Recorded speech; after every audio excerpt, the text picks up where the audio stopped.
the 6th graders of Lial Elementary, located in the town of Whitehouse in Lucas County, wish to thank the friends of this broadcast for their generous local support of our edition of News 6. Hi! We're the 6th grade class of Lial Elementary School. Welcome to News 6.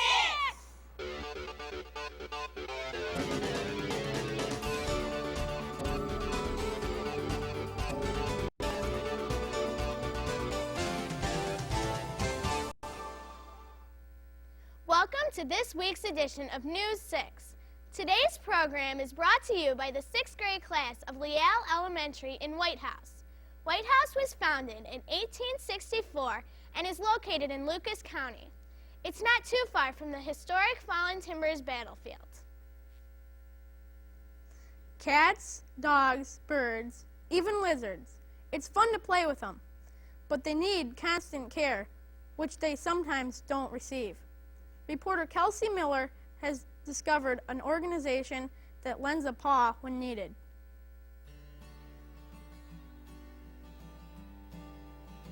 Hi there, I'm Kelsey Miller.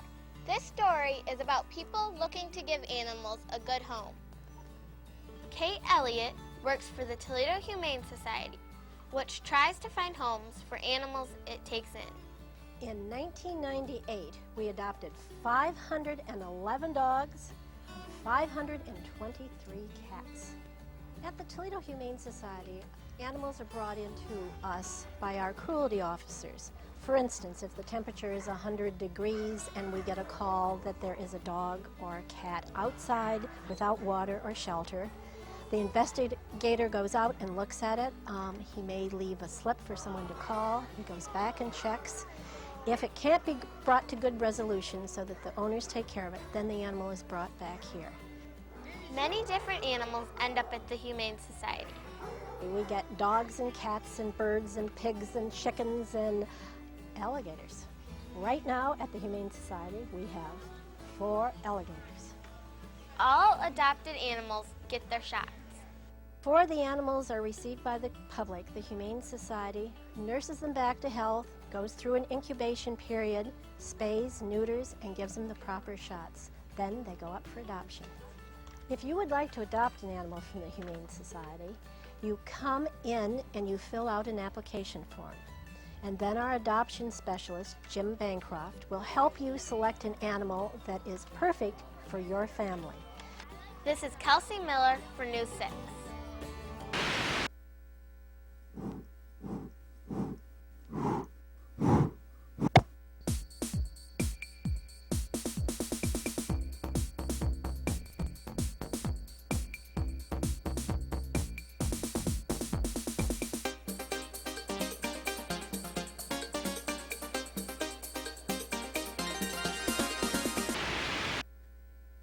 What does breakfast and the Easter holiday have in common?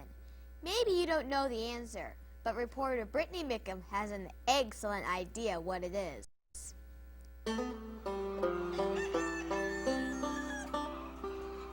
Hi, I'm Brittany Mickham. Here at Swire Egg Farm, no man ever has egg on his face. Tom Swire and his wife Paulette took over the business from Tom's father, Ray. We have about 16,000 chickens on the farm. We get young birds in that are like 20 weeks old, and they'll usually start 20 to 21 weeks old. That's from the time they were hatched. And then we keep them 14 months, and at the end of that 14th month, then we take them out and start over with young ones again then. We produce about 12,000 eggs on the farm. The eggs come in many different sizes. We have 3 houses, so they're all different ages, and they produce all the different sizes from jumbo to extra large, medium, small. What eggs are laid today are usually gathered, and then they go through the washer, and they're processed, they're washed, graded into sizes, and then they go into cartons for the store distribution. This is the feed tank here. To lay all those eggs, chickens need to eat a lot. They're fed twice a day, in the morning and usually about 5 o'clock at night. It's kind of a combination of ground corn, soybean meal, and different trace minerals. Everybody thinks that the brown eggs are better, but actually there's no difference in them. The protein's the same, everything is the same. I usually just have 2 eggs every morning, just sunny side up. This is Brittany Mickham reporting for News 6.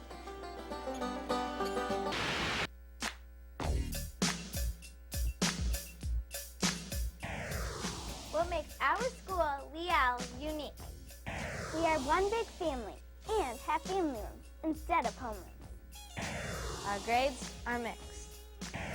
We've just received the Blue Ribbon Award. Our school is in a beautiful, natural setting in the woods. Our classrooms are open. Students advance at their own rate in reading and math.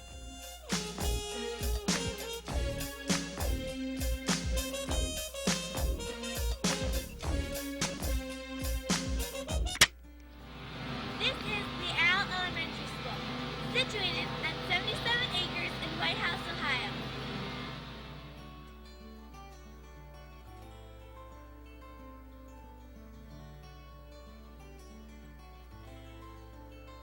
This is our endowment tree.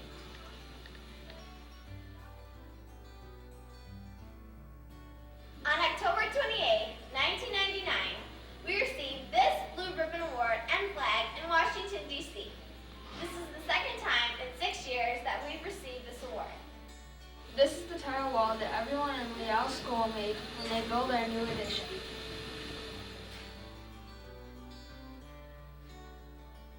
These are the windows that we painted at the beginning of the year.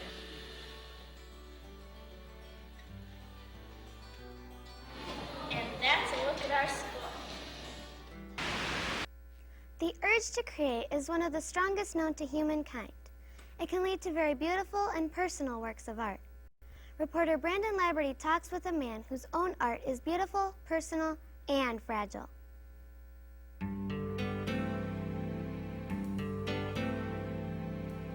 Hello, I am Brandon Laberty.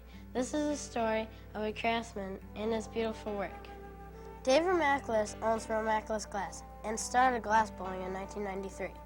I find glass an exciting medium to be in because you're only limited by your talents and your imagination. You can create an infinite number of products and experiment with an infinite number of colors. Mr. Ramaclis creates many beautiful objects. I think the neat thing about glass is you can do lots of different things, and that's what kind of keeps it exciting. Here in my studio, I do lamp working, and I concentrate primarily on Christmas ornaments.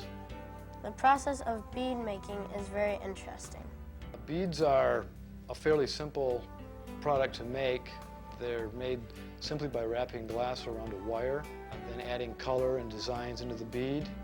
After the bead cools, at that point it's removed from the wire, and the wire leaves an existing hole, which makes it a bead. When working with a hot flame, one has to be very careful. There are certain safety precautions that I do take. The table is always laid out so that there's no flammable materials nearby. It's also laid out so that my tools are handy to me, so I don't have to reach over the flame to get to them. I wear safety goggles. The studio is well ventilated. This is Brandon Laberty reporting for News 6. That's all for this edition of News 6. Thanks for watching.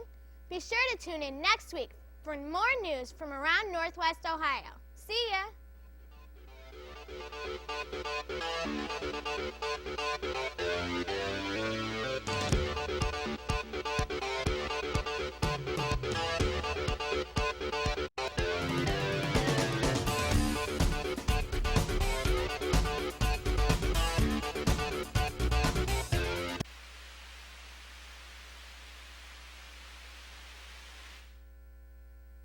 The 6th graders of Lial Elementary, located in the town of Whitehouse in Lucas County, wish to thank the friends of this broadcast for their generous local support of our edition of News 6.